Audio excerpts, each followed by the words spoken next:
Justin Herbert breaks a finger, an important one this time.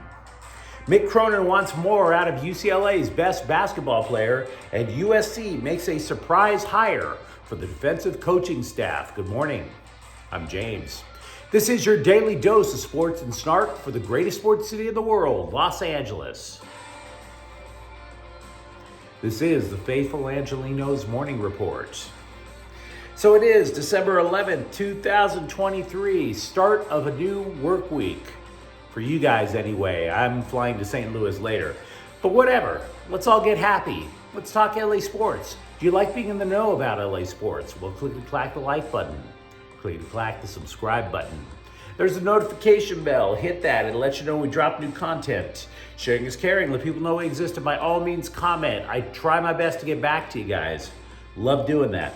Before we go through the news and notes, a look at the scoreboard.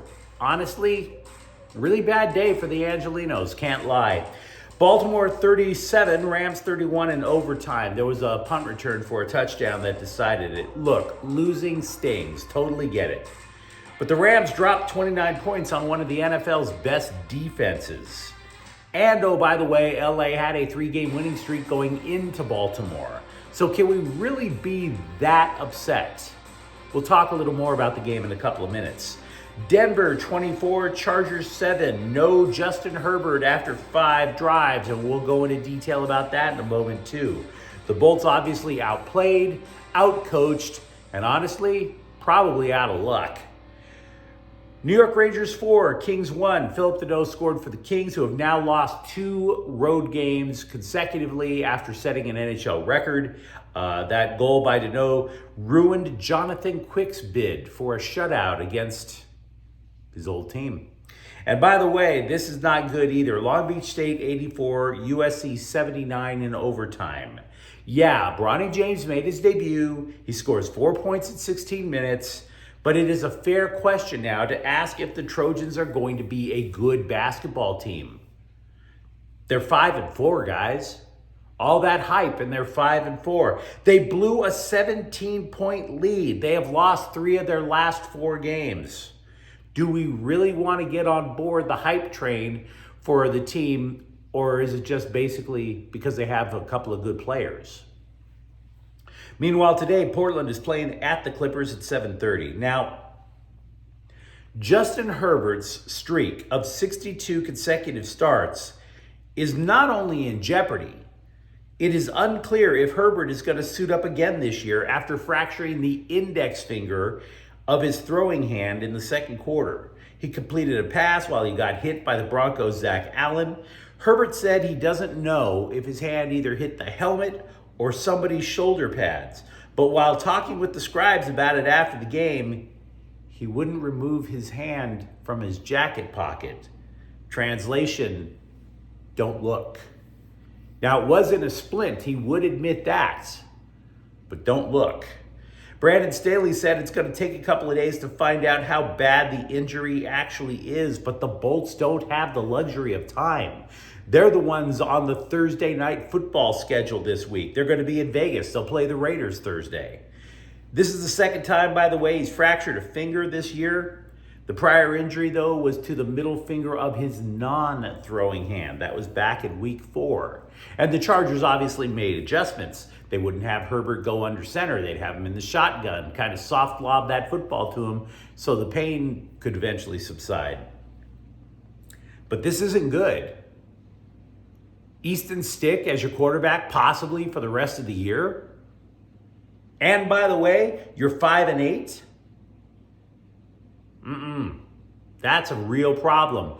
If there was such a thing as a draft lottery in the NFL, you guys would be counting ping pong balls. I'm not even trying to be funny. This is not good. Now, as for the game itself, why beat that dead horse, right? Other than to say that the fans have started to chant "Fire Staley" during the game. Can you blame Chargers fans for doing that? The Chargers are 12th in the AFC. They're about to play their biggest rival with a backup quarterback under center. The Bolts have bigger fish to fry than me ripping apart why they lost to Denver yesterday. Chargers are, honestly, There's no nice way to say it. They're a mess. UCLA basketball coach Mick Cronin is insisting that Adem Bona give him and the Bruins more. And can you blame him for saying that? Remember, the Bruins lost a half dozen players from last year's team. A team that was consistently not only qualifying for the NCAA tournament, but advancing far in the NCAA tournament. 6 of them, I believe it was 6, went to the pros. Bona was supposed to be one of those guys too, if you remember. Freshman of the year for the Pac-12. But then he decides, you know what? I'm not ready yet. I'm going to return to Westwood, which is a smart idea. It is a smart idea to return. But only if you return to college with the idea of, I have to improve my game to get to the NBA. I have to make a name for myself. And as a result, he comes back, and it's kind of obvious Bona was in line to be a team leader because the roster went through that much turnover. But in Cronin's eyes, Bona has been kind of meh. 13.1 points per game. That's not dominating. 6.4 rebounds per game. So Cronin's had enough. He goes to the LA Times, quote, if he wants to be who he needs to be, he's got to get some games with 12 and 15 rebounds. He's got to get the ball, man. He had multiple chances to be a dominant rebounder, and we're not going to win until that happens. We're too young everywhere else. He's got to be an all-league player for us. So I've got to figure it out. I've got to get him there. I've got to get that out of him, unquote. Now, does anybody want to tell Mick Cronin he's wrong? Because I don't detect a single lie in that quote. Not one. I must admit this idea that people were throwing around, not just fans, but scribes, that Lincoln Riley is incapable of self-reflection, that he's incapable of change, it's pretty baffling. Because from the looks of things, he really has decided to make defense his number one priority this month. USC hired North Dakota State head coach Mike Entz. Yes, the head coach. Cut him a fat check just to coach linebackers. Now, to be clear, Entz can't come to LA immediately because he's busy trying to lead North Dakota State to a third FCS national title under his stewardship. Third. In other words, this guy isn't just some rando with a dry erase board and a few X's and O's in his brain. He apparently does know how to coach. But what I want to tell you is why I like this hire. When Riley was first brought on, everybody was screaming, USC is back, USC is back. And I was like, maybe, but let's tap the brakes just a little. It wasn't that I thought Riley was a bad coach. My thinking was that USC would not actually be back until Riley appoints a linebacker to wear 55. If you're a longtime USC fan, you know exactly what that jersey number means. You know what it means. It is synonymous with excellence on defense for the Trojans. Excellence. A rando can't wear 55 and play USC defense. Doesn't work that way. I was saying that when Riley anointed somebody to that, it meant that Riley, one, absolutely understood the culture at USC. And two, that it meant that defense was being taken seriously. Absolutely seriously. If they are hiring a head coach to be a linebacker coach, that means they are taking defense seriously. Now they got to go out and find their 55. That's a damn good sign. So we want to paint as complete a picture as we can about teams when they go into the offseason. We were wondering yesterday for LAFC about the futures of Carlos Vela and the future of Giorgio Chiellini anywhere, let alone LAFC. But 3 other players who were pivotal on the black and gold are out of contract. Translation, they're free agents. That would be midfielder Kellen Acosta, left back Diego Palacios, and goalie Maxime Crépeau. That is going to sting. All three of them, tremendous fits with the black and gold. Also, by the way, it is conceivable that teams outside the country would place a bid on striker Dennis Bouanga, but team officials are saying that they are not looking to sell the league's top goal scorer. Now, as for the MLS offseason itself, it's already opening. The trade window in MLS begins today. Free agent negotiations, that opens officially on Wednesday. The first thing that comes to mind after the Rams' loss on Sunday is that I was guilty of looking at the schedule and I was asking myself, how many games can this team afford to lose and still make the playoffs? I believed going into Sunday, that the Rams could afford to drop 2. And you figure you're going to the East Coast, with the Ravens are ensconced as one of the league's top teams, that this would probably be one of those losses. So because of that, I don't want to overreact. It was a hell of a performance. There was a lot of grit. There was a lot of intellect.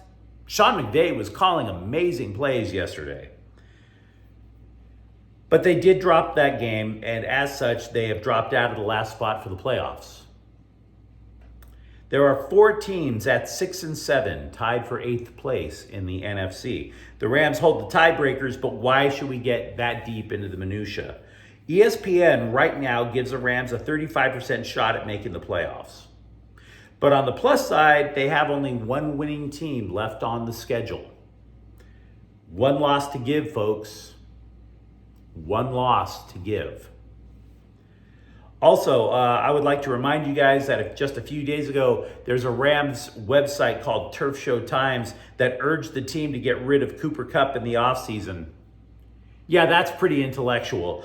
Kupp caught 8 passes for 115 yards and a touchdown. So there's that. The Dodgers and Yankees have executed a trade. It happened just before I went on the air. LA acquired a shortstop prospect, Trey Sweeney, in exchange for reliever Victor Gonzalez and an infielder I've never heard of, Yorbit Vivas. The trade, to be frank, it's more about semantics than actually making an impact. You might be thinking, oh my God, they found a shortstop. I bet Gavin Lux is being traded. Nope, that doesn't mean that at all. In order to fit both Joe Kelly and Shohei Ohtani on the 40-man roster, the Dodgers needed to open up 2 spots. So that is the reason for the trade. Because Sweeney, at this juncture, he wasn't even ranked among the top 10 Yankees prospects, according to Baseball America. So this isn't exactly impactful. It was simply shuffling paperwork, if you will. CBSSports.com also asked how the addition of Ohtani impacts the NL West. Who gives a damn? The Dodgers would figure out how to win 100 games either way. That trade was not about fending off the Diamondbacks and the Padres. That's about starting to try to create a super team. The LA Sparks, and yes, we are your source for all things women's basketball here at Faithful Angelenos. They hold the number 2 pick in the WNBA draft after the lottery was held yesterday. LA has 2 picks in the first round. That would include number 12, number 2, and number 12, which obviously could accelerate the rebuild of the franchise. The draft will be held in April. Plan your draft parties accordingly. Obviously, I watch a lot of sports, you guys know that, but the NBA in-season tournament is buried somewhere deep in the confines of my DVR. I bring that up because I got to tell you, I did not know that during the finals, Anthony Davis apparently got all in his feels and yelled, "I'm him." I love Anthony Davis. I do. Yelling "I'm him" at an in-season tournament game is like a 15-year-old yelling "I'm him" in juvenile hall. Like he's an OG. Like he runs this. It's the in-season tournament, guys. Lighten up a little. Lighten up. But you let me know what you think in the comments thread. Talk to me if you actually believe the Chargers have a future without Justin Herbert. Talk to me about if you think Adem Bona needs help from one of his UCLA teammates. And if you enjoyed the content, don't forget to subscribe to Faithful Angelenos. We're talking LA sports every single day here. Thank you for watching. I'm James. I got to shave. We'll be back tomorrow. Faithful Angelenos is a kid, Cortel Queso production. Take care.